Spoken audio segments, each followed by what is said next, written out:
நோய்க்கான காரணங்களில் உடற்பயிற்சி எதற்காக வேண்டும் என்பதை நாம் பார்த்தோம். எந்த ஒரு பொருளையும் உபயோகப்படுத்தாமல் அசைக்காமல் இருந்தால் அது இருந்த இருப்பில் கெட்டுவிடும் என்ற உண்மை நமக்கு தெரியும். அதே மாதிரி தான் நம்முடைய உடற்பயிற்சியும். ஒரு உதாரணமாக ஒரு வேட்டியை எடுத்தால் போதும் அதை மடக்கி 2 தடவை உதறினால் மாத்திரமே அந்த மடிப்புகள் மாறுகின்றன. அந்த உண்மையை மனதில் வைத்துக்கொண்டு நாம் உடற்பயிற்சி முடிந்த அளவில், இதற்கு வயது வரம்பு ஒன்றும் இல்லை. உதாரணமாக நானே 73 வயது கடந்து நிற்கின்ற இந்த சமயத்தில், இந்த முதுமை நிலையிலும் இவ்வாறு எக்ஸசைஸ் செய்ய முடியும் என்றால், முடிந்த வரையில் முயற்சித்தால் எல்லோரும் செய்ய முடியும். எல்லா உடற்பயிற்சியும் செய்ய வேண்டும் என்ற அவசியம் இல்லை. அவரவர் உடம்பிற்கு ஏற்றபடி எக்ஸசைஸ் செய்து கொள்வது நல்லது. இனி ஒன்றொன்றாக பார்ப்போம். முதலில் வார்மிங் அப் எக்ஸசைஸ்.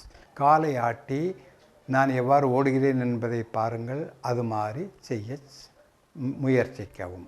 பாருங்கள்.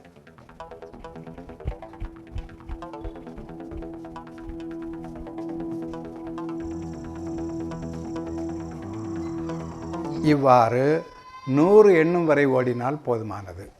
இது முதல் உடற்பயிற்சியாக இருக்கட்டும். துள்ளி உடம்பை மேலும் கீழுமாக கொண்டு வருவது. இவ்வாறு 20 தடவை செய்தால் போதுமானது. இனி அதே மாதிரி உடம்பை குலுக்கி செய்ய வேண்டிய இனி ஒரு எக்ஸசைஸ் சைட் ஜம்ப்.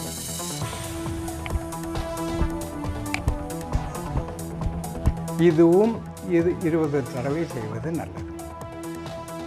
அதோடு கூடி நின்று கொண்டே ஓடுகின்ற ஒரு எக்ஸசைஸ், இதுவும் 20 தடவை செய்தால் போதுமானது. இனி அடுத்த பயிற்சி பார்ப்போம். கால்களை சிறிது மாற்றி வைத்து 2 கைகளையும் நெஞ்சு பாகத்தில் இது மாதிரி கொண்டு வந்து முதலில் இடது பக்கமாக தொடங்குவோம். 1 2 நெஞ்சு பாகம் சேர்ந்து சுழல்வதை பார்க்கலாம். இவ்வாறு ஒவ்வொரு கையும் 4 அல்லது 6 தடவை சுழற்றினால் நெஞ்சு பாகம் கைக்கும் உள்ள பயிற்சி கிடைத்துவிடும். 1. அடுத்து காலை அருகில் வைத்துக்கொண்டு கையை பின்பக்கமாக மேலாக வைத்துக்கொண்டு குதிகாலில் நிற்கவும். 1 2 இவ்வாறு 6 தடவை அல்லது 8 தடவை செய்யவும். பின்பும் காலை மாற்றிக்கொண்டு 2 விரல்களையும் இவ்வாறு கோர்த்து தலைக்கு மேல் கொண்டு வந்து நான் செய்யும் பிரகாரம் 1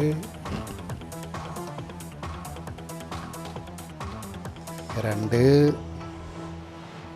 இவ்வாறு 6 அல்லது 8 தடவை செய்யவும்.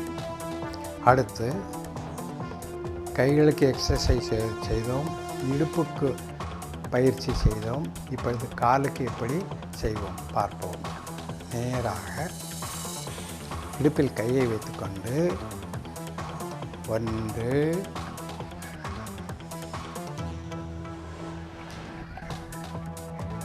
2 இவ்வாறு 8 தடவை செய்யலாம். அடுத்து இது 3 பயிற்சிகள் கொண்ட அரை யூனிட். இனி அடுத்த அரை யூனிட் எவ்வாறு செய்வோம் பார்க்கலாம். காலை முடிந்த அளவு சொல்பம் மாற்றி வைத்துக்கொண்டு கை முதலில் இடது கை 1 2 3 இவ்வாறு 4 தடவை செய்யவும். அடுத்து அதையோடு சேர்ந்து கைக்குள்ள பயிற்சி நேராக மார்பில் வைத்துக்கொண்டு 1 2 3 4 அதோடு நேராக கொண்டு வரவும். மீண்டும் செய்து பார்க்கலாம். 1 2 3 4.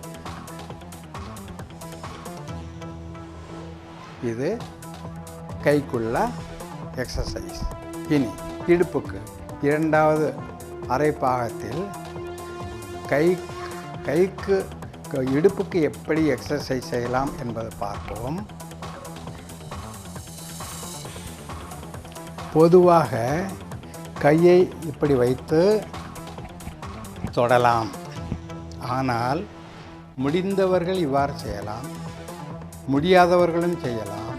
ஆனால் இதை விட இது இனியும் சிறிது மேம்பட்ட ஒரு எக்ஸசைஸ்.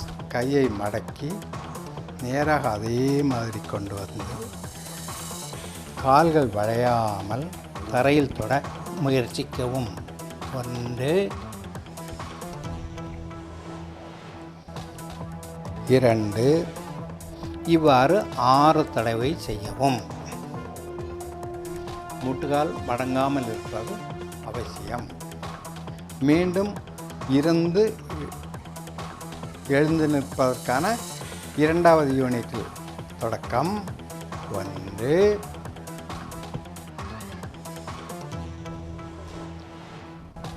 2 இதே மாதிரி 4 தடவை அல்லது 6 தடவை அல்லது 8 தடவை செய்து கொள்ளலாம். இப்பொழுது 3 + 3 6 எக்ஸசைஸ் ஆகிவிட்டன. புஷ்அப் எக்ஸசைஸ் பார்ப்போம். கையை சுவரிலோ கதவிலோ தாங்கி நின்று 3 அல்லது 3.5 அடி பின்பக்கமாக நின்று கொண்டு தலையை சுவரில் தொட வேண்டும். 1 2 இவ்வாறு 6 அல்லது 8 தடவை செய்ய வேண்டும். அதே பொசிஷனில் சுவரோடு சிறிது சப்போர்ட் எடுத்துக்கொண்டு குதிகாலில் நிற்க வேண்டும். 1 2 இவ்வாறு 6 அல்லது 8 தடவை செய்து கொள்ள வேண்டும். இனி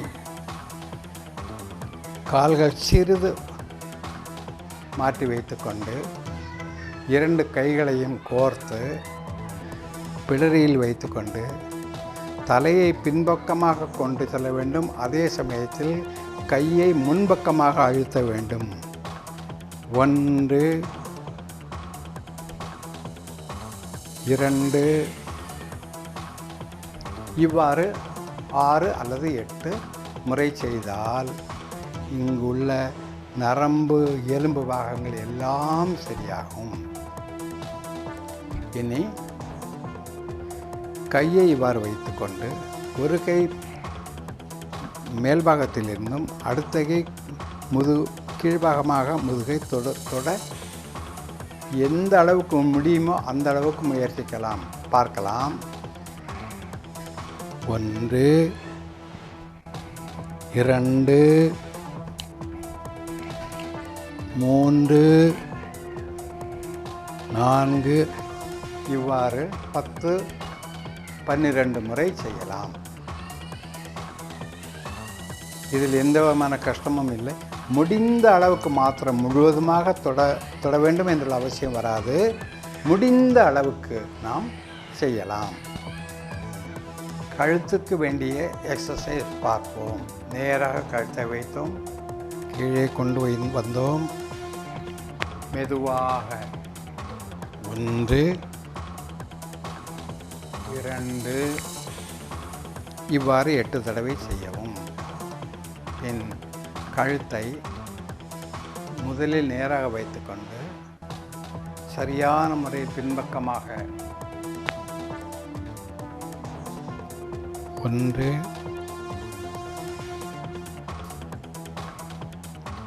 2 அவ்வாறு 4 முறை செய்யவும். அதன் பிரகாரம் கழுத்தை இடது பக்கத்தில் கொண்டு வந்து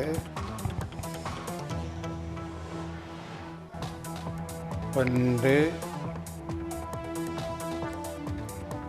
2 இவ்வாறு 4 தடவை ஒவ்வொரு சைடும் 2 தடவையாக அல்லது 4 8 தடவையாகவும் செய்யலாம். அதன் பிரகாரம் நேராக வைத்துக்கொண்டு இடது பக்கம் 1 2 3 4 இவ்வாறு 6 அல்லது 8 தடவை செய்து கொள்ளலாம். எந்த காரணத்தை கொண்டும் உடம்பை உருக்கி கஷ்டப்பட்டு செய்யக்கூடாது. நாட்கள் வர வர எல்லாம் சரியாகிவிடும். இனி கழுத்துக்குள்ள எக்ஸசைஸ் பார்த்தோம். இனி கண்ணுக்கு உள்ள எக்ஸசைஸ் பார்ப்போம். நேராக பார்க்க, என் கண்ணை நன்றாக பார்த்து கொள்ளுங்கள். நேராக பார்க்கிறேன். இப்பொழுது நான் என்ன செய்கிறேன்? கண்ணை கீழே கொண்டு வருகிறேன். 1 பின் இடது பக்கத்திலிருந்து வலது பக்கமாக சுழற்றுகிறேன். 1 2 இவ்வாறு 6 அல்லது 8 முறை செய்து கொள்ளவும். பின் கண்களை நேராக வைத்துக்கொண்டு தலை அசையாமல் நமது நெற்றியையே பார்ப்போம். 1 பின் மூக்கை பார்ப்போம். 2 பின் நெற்றியை பார்ப்போம். பின் மூக்கை பார்ப்போம். இவ்வாறு 6 அல்லது 8 தடவை. இனி நேராக நின்று கொண்டு பார்வையை கண்ணை நேராக வைத்துக்கொண்டு இடது பக்கம் மேல் பாகமாக பார்ப்போம். 1 2 இவ்வாறு 4 அல்லது 6 அல்லது 8 தடவை செய்யவும். அதே மாதிரி வலது பக்கமாக மேல் நோக்கி பார்ப்போம்.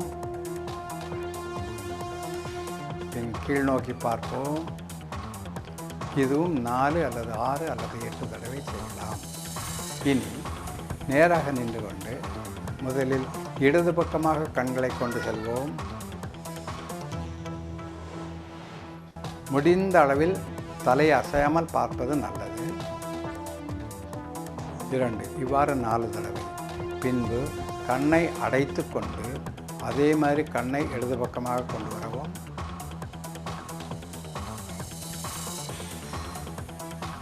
இதுவும் 4 அல்லது 6 அல்லது 8 தடவை. தொடக்கத்திலேயே 4 6 8 செய்ய முடியவென்றாலும் 2 தடவை செய்தாலே அதுவே போதுமானதாக வரும். நாள்பட உடம்பு வளைந்து வரும்பொழுது நம்மளது கூடுதலாக செய்யலாம். இனி இந்த தோள்பட்டைகளுக்கு வேண்டி கைகளை நான் காண்பிப்பது மாதிரி இவ்வாறு பிடித்துக்கொண்டு வலது கையை இடது பக்கமாக இழுக்கவும்.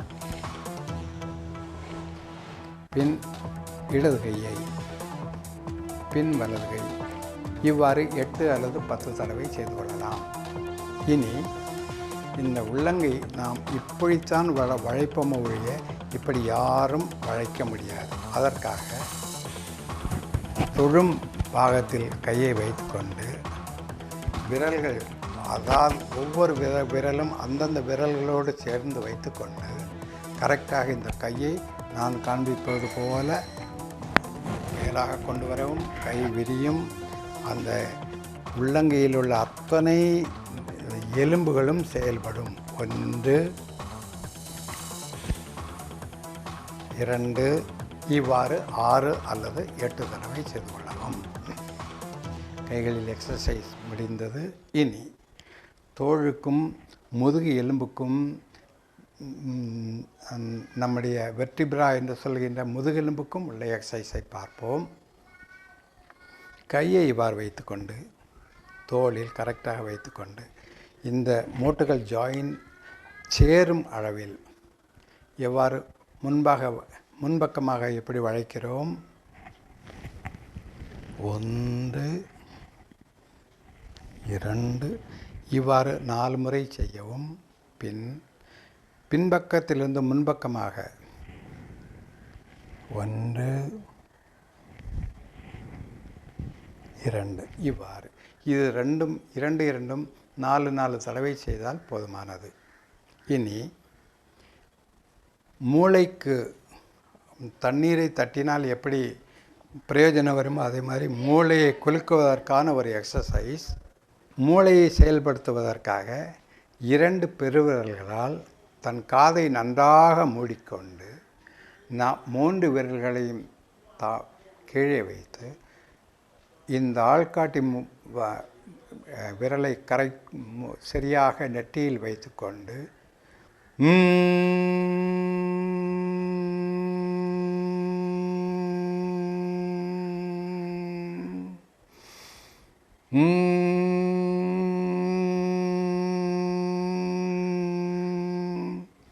இவ்வாறு 6 அல்லது 8 தடவை செய்து கொள்ளவும். ஒவ்வொருவருக்கும் 45 வயது கடந்தாலே கன்னங்கள் குழிவிழ ஆரம்பிக்கும். அதை தடுப்பதற்காக சின்ன ஒரு எக்ஸசைஸ்.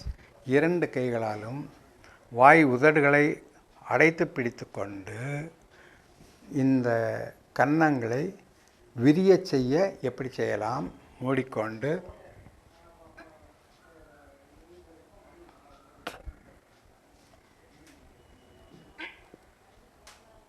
இவ்வாறு 8 தடவை செய்து கொள்ளலாம். 6 அல்லது 8 தடவை.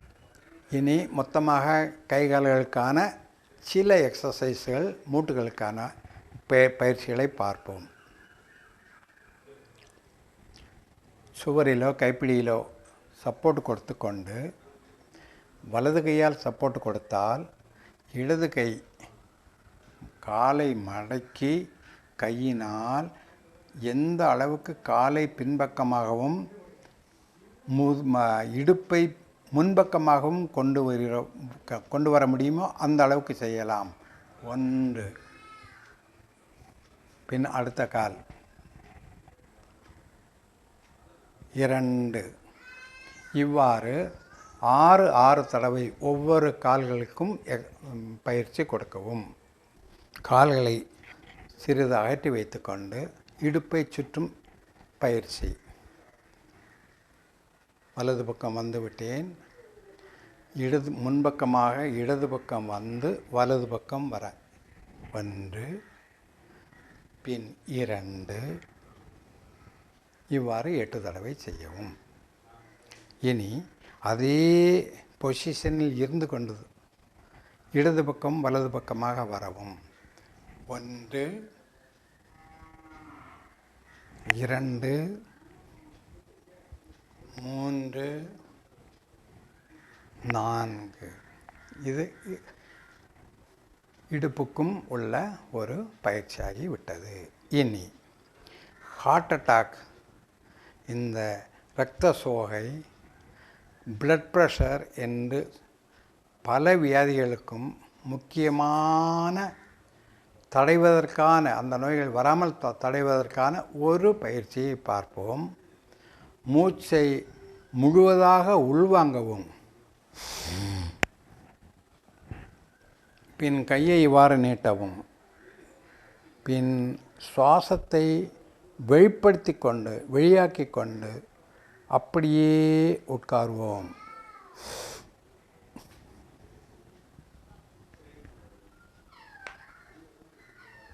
பின் சுவாசத்தை வெளிவிட்டு கொண்டு எழுந்திருக்கலாம். மீண்டும்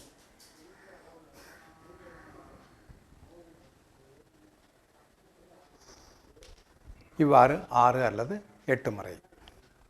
இனி முட்டுக்கால், ஏற்கனவே சொன்னபடி மூட்டு வேதனையால் துடிக்கும் ஜனங்கள் பல பேர் இருக்கிறார்கள். அவர்களின் மூட்டு வலியை குறைப்பதற்காக 1, 2 எக்ஸசைஸ் பார்ப்போம். நேராக நிற்கிறோம். கையை மூட்டுக்காலில் வைக்கிறோம். இடது பக்கமாக இந்த வலது பக்கம், வலது பக்கத்தில் இடது பக்கமாக எவ்வாறு செய்கிறோம்? 1, 2, இவ்வாறு 6 அல்லது 8 தடவை செய்யவும். பிறகு சிறிதாக தொட்டு கொண்டு மெதுவாக காலை தூக்காமலேயே எவ்வளவு கீழாக இருக்க முடியுமோ அவ்வளவு இருந்து கொண்டு மீண்டும் எழுந்திருக்க வேண்டும். இவ்வாறு 6 அல்லது 8 தடவை. இனி காலை இவ்வாறு வைத்து கொண்டு மூட்டில் கை வைத்து இடது பக்கம் வலது பக்கமாக 1 2 3 4 இவ்வாறு 6 அல்லது 8 தடவை செய்ய வேண்டும். இப்படி செய்யும் பொழுது எலும்புகளில் சத்தம் வரும். பயப்பட வேண்டிய அவசியமே இல்லை. குணமாவதற்குத்தான் அந்த சத்தம் வருகிறது என்று நாம் எடுத்துக்கொள்ளலாம். வயறு சார்ந்த உள் உறுப்புகளுக்கும் ஆன சில பயிற்சிகளை பார்ப்போம். இருந்து கொள்வோம். முதுகெலும்பை நேராக வைத்துக்கொள்வோம். கையை இந்த பொசிஷனில் வைக்கலாம், இப்படி வைக்கலாம், எப்படி வேண்டாலும் வைத்து கொண்டு வயறு உள்ளில் செல்ல வேண்டும், பின்பு வெளி வர வேண்டும். அதோடு சுவாசமும் மாற வேண்டும். எவ்வாறு பார்த்துக்கொள்ளவும், வயிற்றையும் பார்க்கவும், மூச்சையும் கவனிக்கவும்.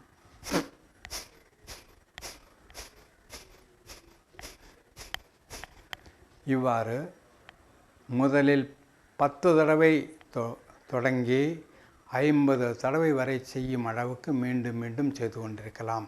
மீண்டும் கவனிக்கவும், வயர் பாகத்தை கவனிக்கவும், வயர் எவ்வாறு உள்ளில் செல்கிறது, எவ்வாறு வெளியே வருகிறது என்பதை கவனிக்கவும்.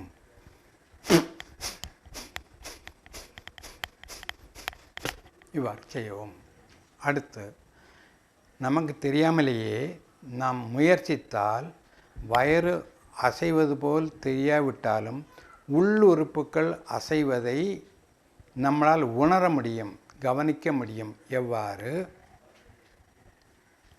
முழு மூச்சையும் வெளியில் எடுத்துவிட்டு இவ்வாறு செய்து கவனிக்கவும். நான் வலது பக்கத்திலிருந்து இடது பக்கமாக எனது வயிற்றை சுழற்றுகிறேன். எவ்வாறு?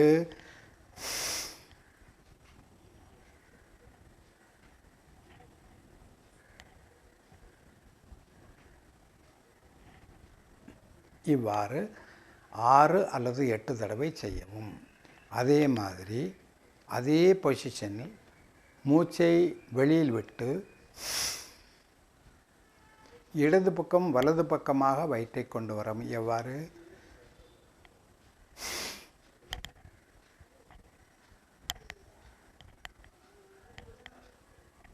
இவ்வாறு 6 அல்லது 8 தடவை. இனி முழு மூச்சும் வெளியேற்றிவிட்டு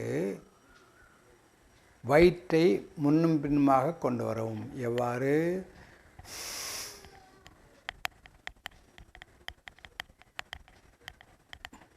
இதுவும் 4 தடவை, 5 தடவை, 10 தடவை, 20 தடவை தொட்டு 50 தடவை வரை செய்தால் வயிற்றில் எந்த ரோகமும் வருவதற்கு வழியே இல்லை என்று உறுதியாக கூறலாம். தரையில் படுக்க முடியாதவர்கள் கட்டிலிலோ இருந்து கொண்டு செய்யும் சில பயிற்சிகளை பார்ப்போம். கால்களை சுழற்றுகிறோம். 1 2 கால்கள் மடங்காமல் பார்த்து கொண்டு இது 6 அல்லது 8 தடவை செய்ய வேண்டும். அதே முறைப்படி காலை முன்னும் பின்னுமாக 1 2 3 4 இதுவும் 6 அல்லது 8 தடவை செய்யவும். பின் காலை நேராக வைத்துக்கொண்டு கால் விரல்களை மாத்திரம் முன்பும் பின்பக்கமாகவும் கொண்டு வருவோம். 1 2 3 4 இதுவும் 4 அல்லது 6 அல்லது 8 தடவை செய்யவும். அதன் பிறகு இந்த தொடை சதைகள் குலுங்குமாறு எவ்வாறு செய்கிறோம் பார்ப்போம். கையை சப்போர்ட்டாக வைத்துக்கொண்டு முன்பும் பின்புமாக இந்த சதையை நாம் அசைப்போம். எவ்வாறு? 1 2 3 4 இவ்வாறு 20 தடவை செய்யவும்.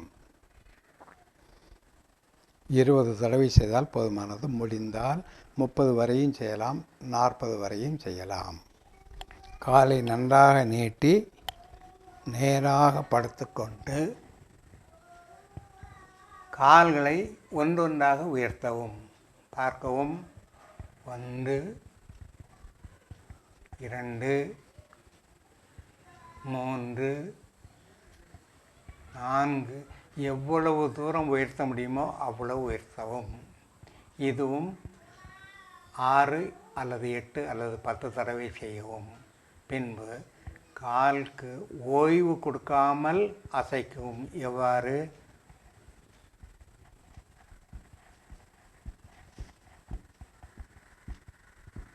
இவ்வாறு 10 தடவை 12 தடவை 16 தடவை செய்யவும். 2 காலை மாற்றி மாற்றி மேல் பாகமாக கொண்டு வரவும். 1 2 3 4 இவ்வாறு 6 அல்லது 8 அல்லது 10 தடவை.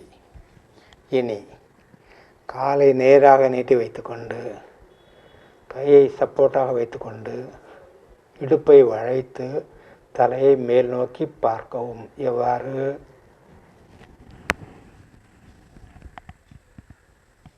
1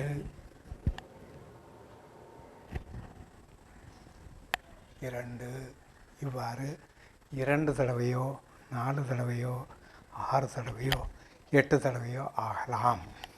காலை மடக்கி வைத்துக்கொண்டு இந்த மோட்டில் கை படும் வரை வைத்துக்கொண்டு வேண்டுமானால் கையின் உதவியோடு கூடி இடுப்பை மேலாக உயர்த்தவும்.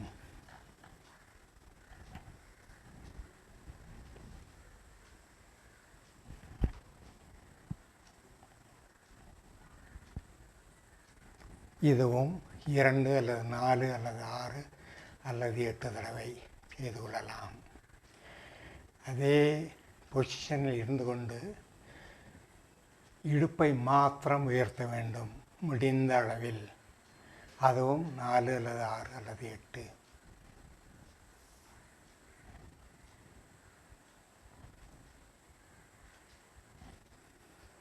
இனி நேராக படுத்துக்கொண்டு கால்களை மாத்திரம் முடிந்த அளவில் தூக்கவும். கால்களை நேராக வைத்துக்கொண்டு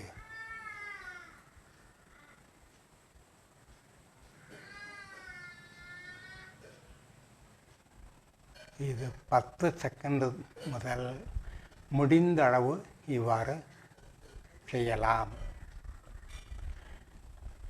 அடுத்த கால்களை மடக்கி கொண்டு கையின் உதவியால் முட்டுக்காலை தொட்டுக்கொண்டு கரெக்டாக கால்களை மாற்றவும்.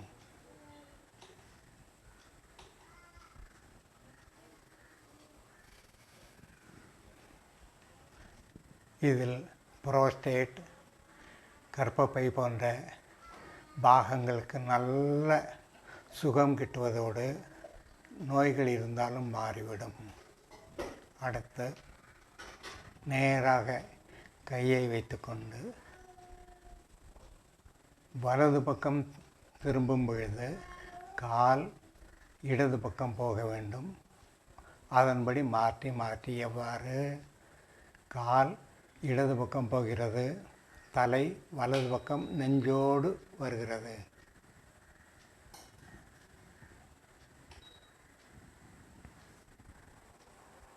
பின் மறுபக்கம். இவ்வாறு 4 அல்லது 6 அல்லது 8 தடவை. கால்களை குதிகாலில் நின்று கொண்டு கையை இறுக்கமாக முடிந்த அளவில் முன்பாக குறுக்கை வளைக்கவும்.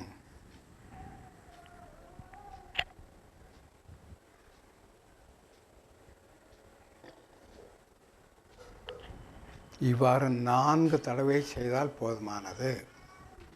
பின் இதே மாதிரி நின்று கொண்டு காலும் தலையும் அசையாதவாறு நெஞ்சு பாகம் மாத்திரம் முன்பும் பின்பக்கமாக போவதற்கான ஒரு வழி. எவ்வாறு? கையை எவ்வாறு வைத்துக்கொள்ளலாம்? 1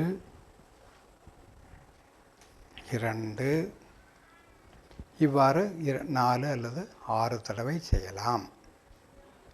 இனி இவ்வாறு நின்று கொண்டு தலையை முன்பக்கமாக தெரியாமலோ தெரிந்தோ தெரியாமலோ தலை பின்பக்கம் போகக்கூடாது. மயக்கம் வர வழியுண்டு, கால் தடுமாறவும் வழியுண்டு. அதனால் முன்பக்கமாக தலையை சாய்த்து கொண்டு குறுக்கை இடுப்பை மாத்திரம் முன்பக்கமாக கொண்டு செல்லவும். கால் குதிகாலில் நின்று கொண்டு 1 2 இவ்வாறு 4 அல்லது 6 தடவை செய்யவும். இது நான் செய்யும் உடற்பயிற்சிகள். இது அல்லாமல் வேறு வேறு வகையான உடற்பயிற்சிகள் ஒவ்வொருவரும் செய்யலாம். அவருடைய சௌகரியத்துக்கு ஏற்ற பிரகாரம் அவர்கள் உடம்பு எந்த அளவுக்கு வளைந்து கொடுக்கும் அந்த அளவின்படி அவரவர் உடற்பயிற்சிகளை செய்து கொள்ளலாம். எந்த அளவுக்கு எக்ஸசைஸ் செய்து கொள்கிறோமோ அந்த அளவுக்கு நமக்கு ஆரோக்கியம் கிடைக்கும்.